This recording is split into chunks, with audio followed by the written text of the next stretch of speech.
And welcome to another edition of TraderTalk TV. Today I've got Fern Potter in the studio/office. Fern, how are you? I'm very well, how are you? I'm good, I'm good. Fern's coming today to talk about curation and why it's such a big topic in the space and what Multilocal do. But before we do that, Fern, can you just give an intro about yourself and a wee bit about Multilocal before we jump into it? Yeah, of course. So my name's Fern Potter. I'm the VP of Product and Partnerships at Multilocal Media. I've spent 16 years in the advertising industry. I know, Veteran. I know, it shows. But predominantly on the agency side, which I think is the lens that we kind of want to bring to the Trader Talk today, is how curation is really benefiting advertisers. So Multilocal Media is 4 years old last week. And they're a company, thank you very much. It's a company built on curation. We're a pure play curator. And by that, I mean we're completely agnostic in our approach. And we're looking at how we can use curation as a service to benefit advertisers. Let's talk about curation as a service, right? I've heard about curation quite a bit this year. I've actually had breakfast this morning with somebody who's doing curation. Curation is the thing, it's the zeitgeist in the industry, but nobody's talking about it, funny enough. But next year it's going to be even more pronounced because of ID loss and cookie deprecation. But I want to talk about, just zero in on this curation as a service thesis and what you do. So can you just map out, draw out here what you mean by curation service, how Multilocal sort of works in that process. So talk about a wee bit about that. Okay, so the advertiser need is changing, and we'll start with the brief. And the reason that we've seen it change is we're not just after the quantitative components, but also qualitative. And by qualitative, I mean that programmatic is having to answer to being able to eliminate MFA. Yeah. Which is a big problem in the space right now. Huge problem. As per the NEA report recently. A lot of conversation about it and the definition of MFA. Yeah. Also high attention. People want to make sure that their ads are being seen, as well as having high sustainable campaigns. Yeah. So making sure you're reducing carbon from the marketplace as we answer to that. So the brief is changing, and curation can help answer for that. And how curation as a service works is we've got a platform called Curate. And essentially, our Curate platform is integrated into 8 SSPs. Interesting. Now, this gives us a whole universe of supply, which we've categorized with a singular taxonomy. Okay. In addition to that, what we have is first-party data PMPs, directly from publishers, third-party data providers, inclusive of different signals and different ID solutions, and we can cut all of that supply by key factors such as geo, format, and ad unit. So all in all, our Curate planning tool for the open marketplace is looking at exactly how the advertisers can answer that brief. There's about 70 to 80 different targeting options that sit within the planning tool, and it allows us to create a clear recommendation and deal IDs and PMPs to respond to that brief for advertisers. So you're curating all of the supply in the most appropriate way to meet the needs of the advertiser. The other thing that this does is it's really quick. So by being able to categorize all of the open web through a singular taxonomy, if you're looking for CTV in the European top 5 markets, specifically on full episode players with a 30-second duration, you can do that within minutes through this tool. Yeah, yeah. Which enables us to then create the recommendation. And this is a transparent way of us delivering a brief response back to our clients. Yeah. So it answers that brief, and it's curating the supply into a singular PMP for the DSP. So just to sort of like break this down, you're working with a lot of the buy side. So it could be agency, could be managed service, ad network, could be publisher who are looking to do their own sort of curation piece. The brief comes to you for all the specific things. So it could be attention, as you say. It could be ESG, it could be sustainability, it could be format, it could be a bunch of stuff. It feels to me that this sort of like is an evolution of just spray and pray programmatic, that you're almost layering in a human element to this, in the sense that you're able to kind of look at the brief, which in many ways can often be, there's no brief is the same. You don't get a universal brief, Yeah. right? Yeah. Every brand is different, every agency is different. There might be different sort of briefs around a specific pool of inventory, for instance. You just mentioned CTV. Could be, I know you don't do it out of home, but like there's a bunch of stuff. That's coming. But you're able then to take that and then put that together for all the best parts of the programmatic ecosystem. Put it together into a P&P or a deal ID and then feed that back to the buyer or the buy side to activate the campaign. Would that be a fair assessment? Yeah, that's absolutely correct. To your point, no brief is the same. And being able to have this Curate platform in one place enables you to actually do that planning and answer all of those briefs really quickly. Yeah. Just, I'm going to layer in the sort of A&A stuff. Yeah, How of does course. this negate sort of some of the stuff that they talk about, right? Because obviously they were talking about like wastage, huge part of the report focus on, you know, a big chunk of money just being wasted on the made for advertising sites, because a lot of those sites effectively optimize towards the sort of DSP algos, right? Like sort of the algos are looking for, you know, viewability and click-through rates. Yeah. How does this negate for that sort of spray and pray approach? Yeah, it's true. There's several factors. So first, the SSPs that we work with have pre-bid integrations to enable them to find what I've seen as being an interchangeable definition between ad fraud, IVT, and MFA. Yeah. So for the former, we've got the SSP accreditations and pre-bid technology. For the latter, what we can do is work with advertisers to understand their tolerance of where they want to appear and whether they want to appear on those sites, and integrate post-bid reporting into the supply side. So you're constantly evolving and optimizing your supply to meet the needs of the advertiser. Yeah.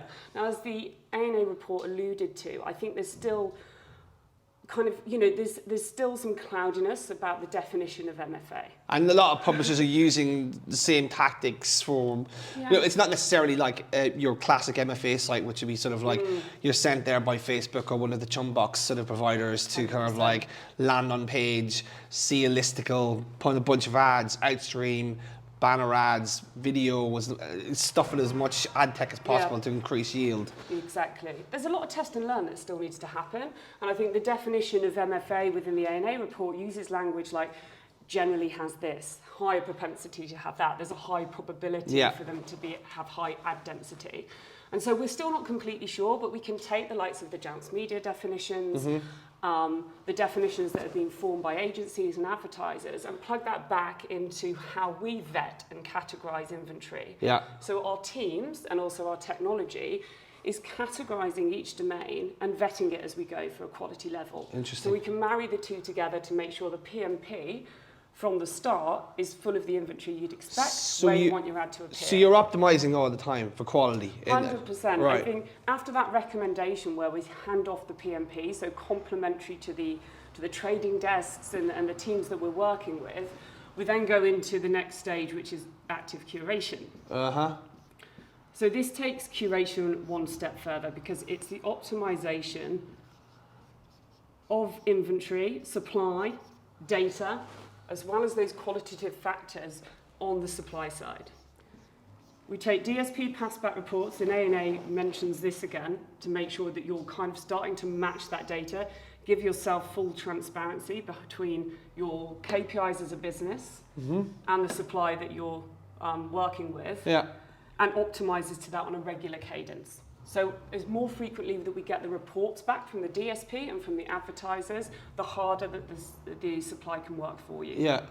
And this is a huge benefit because when you optimize on the supply side and to business KPIs on the demand side with your creativity, etc., then you get exponentially better results. Right. So it delivers performance for advertisers, but throughout the whole supply chain. Interesting. So you've kind of flipped the SPO from demand side to supply side, like effectively. Well, essentially, and you know, I think it is true SPO, and something I talk about a lot is that actually optimizing on the supply side does give you interoperability across the SSPs, which is something that wouldn't exist without that optimization. No impression is created equal.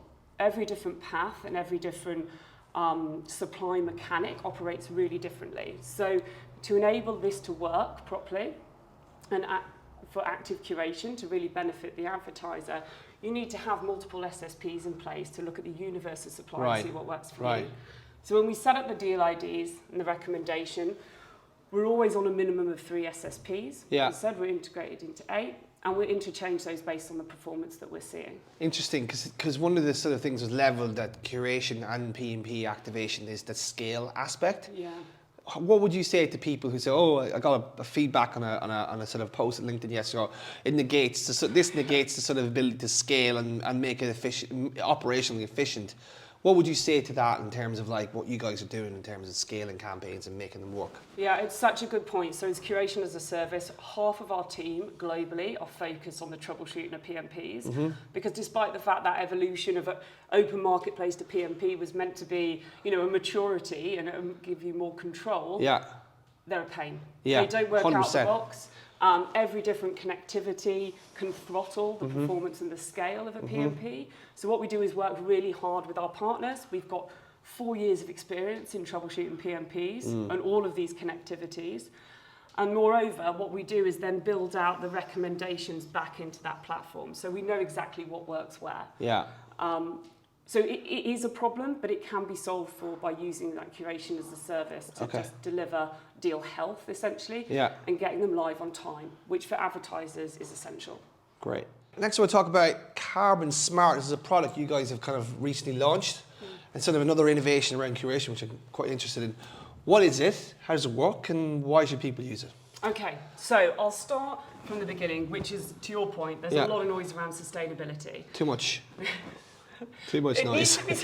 And it needs to be solved for. And I think what we did was understand, that we can appear and curate in low carbon marketplaces. Yeah. So publishers that are adhering to either, a carbon pledge or looking at reduced carbon on their site. Yeah. But we wanted to take it one step further because the open marketplace has billions of bid transactions that are flying around all the time to deliver a single impression. And where there's all those types of impressions, there is power being used and a massive carbon footprint. And a huge amount of data file transfer for not much. In terms of delivering that single impression, we need to be able to address this as part of a PMP. Yeah. So that's the open marketplace. We take this one step further through active curation, which I talked through, which is the optimization and packaging of relevant inventory via a PMP. So already you've got less bid transactions happening to deliver the same impression because of the relevancy. But because of your active curation now, you've already solved a big chunk of the problem with the open marketplace. So you're actually consolidating the amount of bids required to sort of activate that deal or optimize that sort of campaign versus, the OMP, which is basically just listening to so many impressions, wasting power, absolutely, cookie matching across the open web. Yeah, absolutely. So the next part is then to make sure that through Carbon Smart, we optimize to sustainability as standard, where you reduce all the unnecessary bid transactions that aren't required to deliver the same performance. Yeah. So you're still hitting your client KPIs, but you're doing it at reduced carbon costs. Yeah. And that's part of our active curation optimization within the PMP. We've seen on average a reduction of around 55 to 80% carbon whilst using Carbon Smart PMPs. Okay. We're launching them in January and will become part of just our complete offering. So basically it would be baked into your active curation piece, your carbon. So that can be a standard. It's not a standalone PMP idea. It's effectively baked into what you do on a day-to-day basis. Yeah, absolutely, as it should be. Yeah. Just looking at the sort of inventory, so just interesting mix. One last question, which is interesting. You talked about like new inventory type sources coming like out of home. Could talk a little bit about that, because I think probably to date you'd be doing mostly display and on the video. I mean, are you doing CTV? Are you doing out of home? Just talk a little bit more about the sort of inventory mix going forward. Yeah, absolutely. So traditionally, display and online video has been where the bulk of kind of PMPs have worked. But now we're heavily focused on CTV and how we can deliver that. It's such a fragmented marketplace. I think that is interesting, because I feel that, having seen the discussions around various CTV events, that a lot of the broadcasters are not comfortable with sort of open marketplaces, and they're more about structuring deals.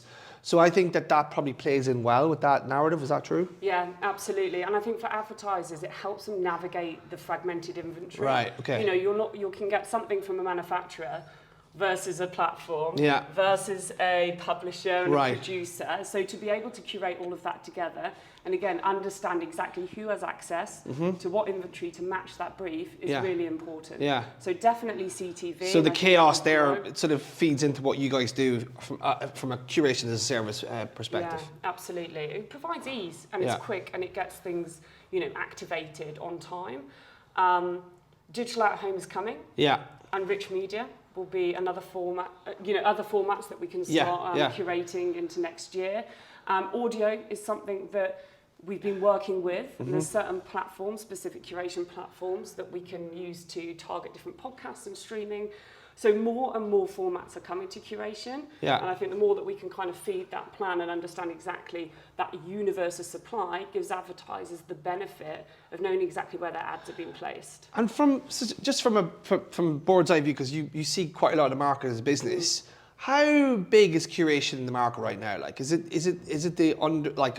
It feels it's not properly being covered by a lot of the trade press, and a lot of sort of people are looking at the industry, analysts, etc. How big is it, and how big do you think it will become, say, next year and the years beyond that? Yeah, it's interesting. Every market is different, as Yeah, we know. yeah. I think in the US that we see a lot more people talking about curation. It's different flavours of curation of what you can bring to the party to help enable those PMPs Yeah. to scale. Whereas Europe, it's a little bit more fragmented and we're still understanding exactly, you know, where curation as a service and optimization on the supply side fits. Yeah. But the likes of APAC and LATAM have seen exponential growth. Yeah. So very different in each market, and I think we can help answer to that over the coming year. As you said, like, you know, this year has been the kind of evolution, that hockey stick in breakout year, interest. breakout year, yeah, definitely. yeah. And I think next year we're just going to have more and more of these conversations Yeah. of how curation can solve for advertiser concerns, Yeah. but also how publishers monetize high quality inventory, Yeah. which is important. Making more money. Fern, on that note, thank you very much for that Thank you. run through. I really appreciate that. It's given us a nice sort of overview of curation and curation as a service, and some of the stuff you guys are doing around active curation and the carbon curation thing as well. So, Fern, thank you very much for coming in. Thank you for having me. And that was TraderTalk TV, and we will see you next time.